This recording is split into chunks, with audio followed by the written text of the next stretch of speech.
Have you ever stopped yourself from chasing a dream because you thought, what if I fail?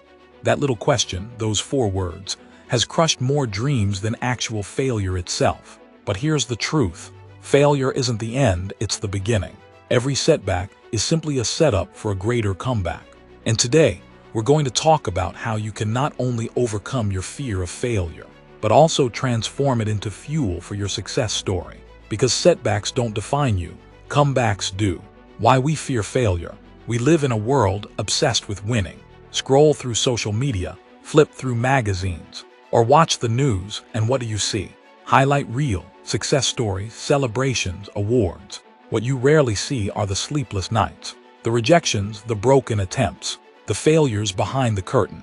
And so, without realizing it, we start believing the lie that success is clean, perfect, and failure-free. We believe that failing means we're not good enough, that if we stumble, it means stop. But let me flip that script for you. Failure is not the opposite of success.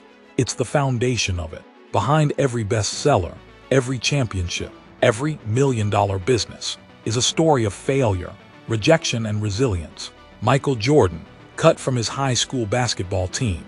J.K. Rowling, rejected by 12 publishers before Harry Potter. Steve Jobs, fired from the very company he created. They all turned their setbacks into comebacks. So why then, if failure is such a natural and necessary part of success, do we fear it so much? Let's break it down. Part 1. The psychology of fear of failure. Fear of failure is powerful because it operates on 3 levels: mental, emotional, and social.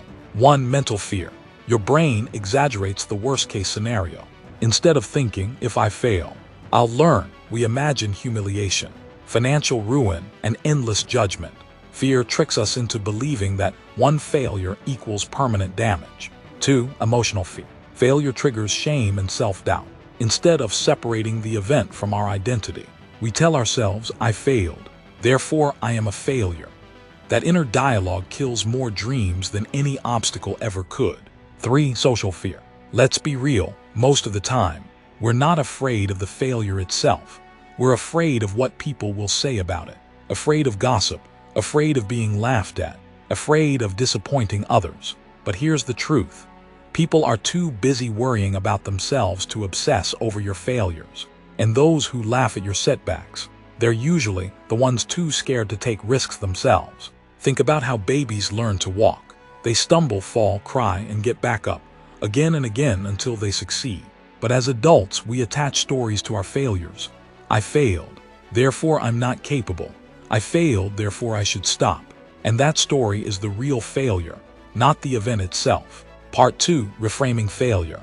The only way to defeat fear of failure is to reframe what failure means. Failure isn't the end, it's feedback. Thomas Edison once said, I have not failed. I've just found 10,000 ways that won't work. He reframed every failed experiment as progress. Oprah Winfrey was told she wasn't fit for television. Imagine if she had believed that failure. She reframed it, used it as fuel, and built an empire. Walt Disney was fired from a newspaper for lacking creativity. Today, his name defines imagination. So how do we reframe failure in our own lives? 1. See failure as data. Every failed attempt is information.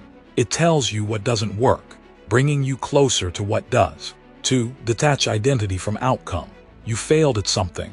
That doesn't mean you are a failure. 3. Focus on progress, not perfection. Growth is messy. Success is built on scars, not shortcuts. 4. Redefine success. It's not about never falling, it's about how quickly you rise after you do. When you change your perspective, failure becomes a stepping stone instead of a stumbling block. Part 3. Stories of setbacks, right arrow comebacks. Michael Jordan, cut from his high school team. He could have quit. Instead, he said, I've failed over and over again in my life, and that is why I succeed. J.K. Rowling, she was broke, a single mother, rejected repeatedly by publishers, but she didn't let those failures define her. She wrote anyway. Today, her books have sold over 500 million copies. Steve Jobs, fired from Apple, the company he founded. Most would have given up. Instead, he built XD and Pixar, then returned to Apple to create some of the most innovative products in history.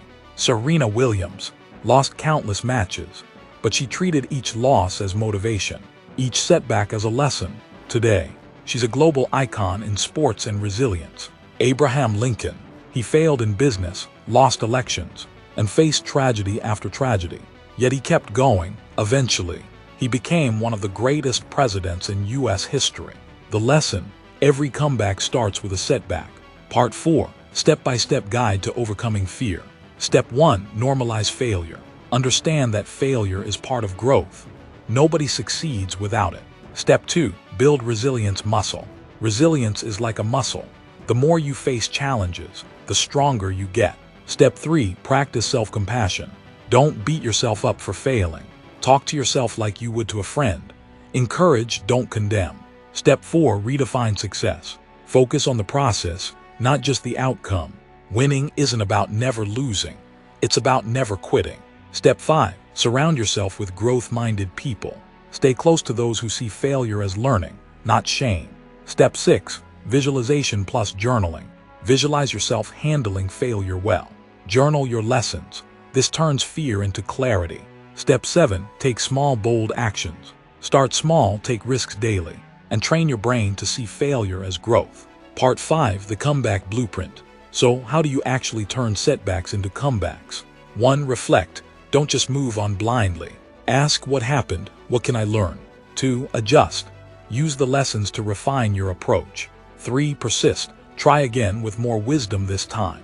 4. Rise. Come back stronger, smarter, and hungrier. This is the cycle of every successful person. Fail, right arrow, learn, right arrow, adjust, rise. Failure is not your enemy, it's your ally. Fear wants you to believe that failing is the end. But the truth, failure is just the beginning of a new chapter. Every great comeback story starts with a setback. So the next time fear whispers, "What if I fail?" you answer, "Then I'll rise again stronger." Because you are not defined by your setbacks. You are defined by your comebacks. If this message inspired you, share it with someone who needs encouragement today. Subscribe for more empowering content. And most importantly, start writing your comeback story now, because your greatest chapter is still unwritten.